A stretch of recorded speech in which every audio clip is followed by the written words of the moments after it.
Video, I am going to share an email from Michelle. Now, Michelle is not the person who abused, became an addict, or dependent on any substance. She is the significant other of a man who is still using. Now, she has emailed me a couple times prior to this email, and she has researched her ass off. Okay? She knows a lot about this stuff. And frankly, she just started giving me ideas for videos, and they're outstanding because the majority of people that speak up to me on this channel or in general are usually the person that is addicted, in recovery, or a family member. But the thing is that the family member is usually asking me questions because they don't know much about addiction or dependency. Okay? So they're very uneducated on the whole thing, and that's to be expected. I mean, that's why you contact me to begin with, is because you want to learn about why things are the way they are. What's interesting about her is that she already knew, but she contacted me to, just go over some things that she liked that I was talking about, and to give me more info. And what's so fascinating about addiction, recovery, dependency, the whole thing, the whole realm, is that you're always learning more and more because it's such an incredible issue that there are so many variables involved that obviously no one person's addiction, dependency, recovery is the same. So there's other aspects involved that you come across that you wouldn't have thought of, or they mix and match problems or solutions, and you just learn. You're constantly learning new things. And she has taught me, which I think is crazy and awesome, and because I never thought I would learn so much from somebody that didn't live it. Okay, that wasn't there, then didn't learn it in a book or anything, but she's got some good stuff. So I'm going to share with you a part of her email that she sent, and then she goes into some topics and stuff for me personally to talk about, and one of those topics is what I'm going to talk about today because it's good. And I have talked about it, I believe, but not in the way that she asked. And it's such a simple thing, and I don't know why I've never spoken about it the way she asked. So here it goes. She says, "Hi Ryan, it's Michelle. You emailed me back on your Free From Hell email. I hope you remember me." I do. "My husband is addicted to opiates and is completely in denial, and so is his family. His family covers for him. They're so worried about how to look if they have a son that is addicted to something. Instead, they attack me, which I honestly don't deserve, but I'll take it. At the end of the day, everyone reacts in their own way. They deal with things in their own way. I have done everything I can to help my love of my life. I will never stop loving him." Sorry, I have a wire in the way that's bothering me. All right, that's better. Sorry. "I will never stop loving him, so I will take the attacks because all I've ever done is try to save him. Biggest thing I've learned, I can't save him if he doesn't want it, which he doesn't. And honestly, without the support of his family, I don't know if he ever will. Addiction runs in his family very badly, and everyone just covers it up. They help them so they won't go through withdrawal, whether it's finding more pills, giving them more money. His family does not believe in outside help, because that shows weakness or embarrassment. I believe my husband suffers from very bad depression, and he self-medicated himself with these opiates. I believe he has no idea who he is because he is whoever he is around at that moment.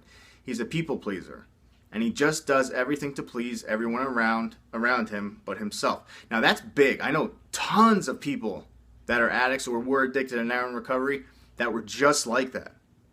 They didn't have their own personality. It was whoever they were with. I mean, they changed. And a lot of that was due to the fact that the people they were around would usually give them stuff. So they wanted to fit in just so they can get high. But I'll go into that at another time. So he is masking a lot of underlying issues because that is what he's been taught to do. He's been taught to not get help, and he's been taught to not trust doctors or medical professionals, therapists, or cops.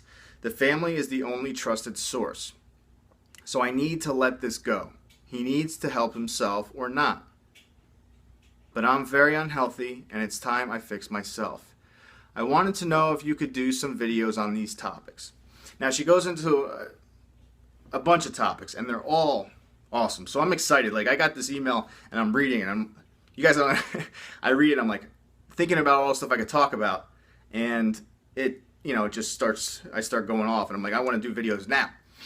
So the first thing I'm going to talk about is what she wants to know, and it's not just for me. So this comment section better blow up, because she wants to learn why we are the way we are. And she said, what made you want to get help? What made you want to get better? Okay. Now, obviously, everyone's going to be different in this aspect. Okay. Some people, they hit rock bottom to get clean. Some people, something completely out of their control happens, and they need to get clean. Me in particularly, I got into way over my head with the drugs, and I got into a lot of legal problems. Okay. It got down to a point where I had an option to either seek help immediately or go to jail for a long time. Okay.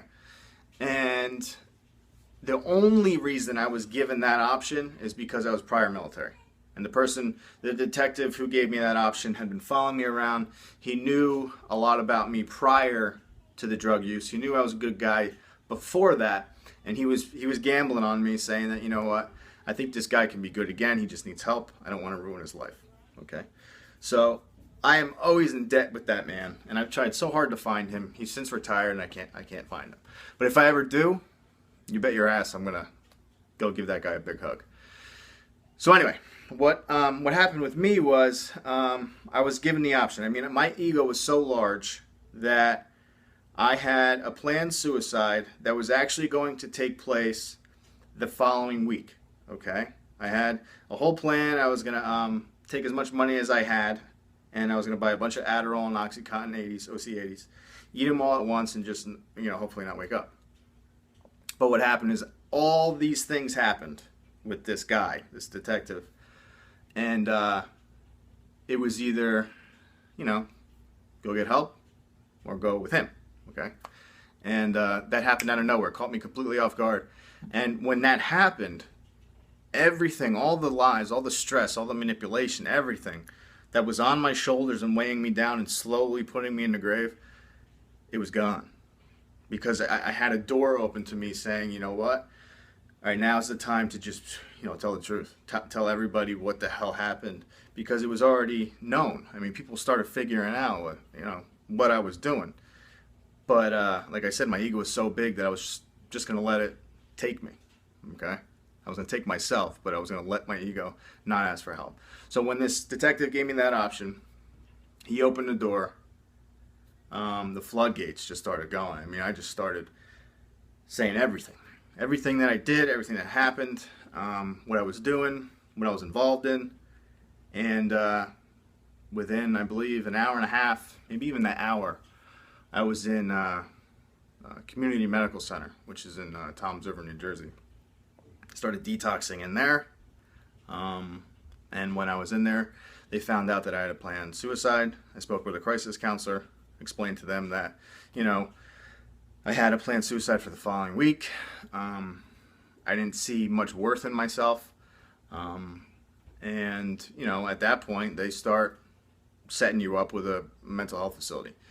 So for that first, I would say 72 hours, I wasn't sure where my life was going to go. I mean, I was scared.